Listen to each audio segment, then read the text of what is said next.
Sa iba pang balita, handang-handa ng Department of Education para sa pagbubukas ng klase sa Lunes, June 2. Kasabay dito, inihayag ng DepEd na walang kakulangan ng silid-aralan sa mga pampublikong paaralan. Para sa detalye, narito ang ulat ni Phoebe de la Cruz. Walang kakulangan o backlog sa silid-aralan para sa darating na pasukan. Yan ang pagkukumpirma ng Department of Education o DepEd. Ayon sa ahensya, ang mga paaralan na may sinasabing kakulangan sa silid-aralan ay ang mga paaralan na wala ng lugar upang pagtayuan ng mga bagong building o classroom. Ganito yan, wala tayong classroom shortage kasi tignan mo yan ng kabuuan. Huwag natin tignan pa isa-isa.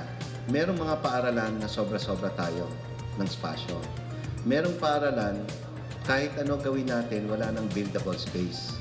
Mas lalo na dito sa Metro Manila.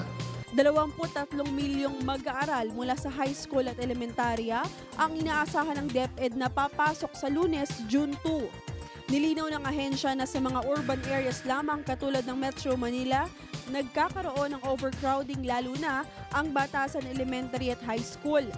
Kaya naman naiisip na sagot ng ahensya sa suliraning ito ang paglilipat ng mga mag-aaral mula sa overpopulated na paaralan patungo sa isang paaralan na hindi masyadong marami ang mga mag-aaral sa pamamagitan ng busing system. Ayon sa DepEd, sa Valenzuela City, pumayag na ang local government na sagutin ng bus na sasakyan ng mga mag-aaral. Sa ngayon, ay inihintay pa nila ang sagot ng ilang mga LGU sa suporta ng busing system. Well, definitely, yung itong arrangement na to, meron tong konsultasyon sa mga magulang. Kaya nga, lahat naman ng mga measures natin, bago natin ipagpatupad, kailangan may konsultasyon, mas lalo na sa magulang. Siniguro naman ng ahensya ang kaligtasan ng mga mag-aaral sakaling maipatupad ang sinasabing sistema. Kasi when you say trial and error, parang hindi ata maganda yon. Yung konsepto ng busing, pinag-aaralan yan at pag ginawa niya ng DepEd, makakasiguro kayo na halos walang error. Yan ay tama.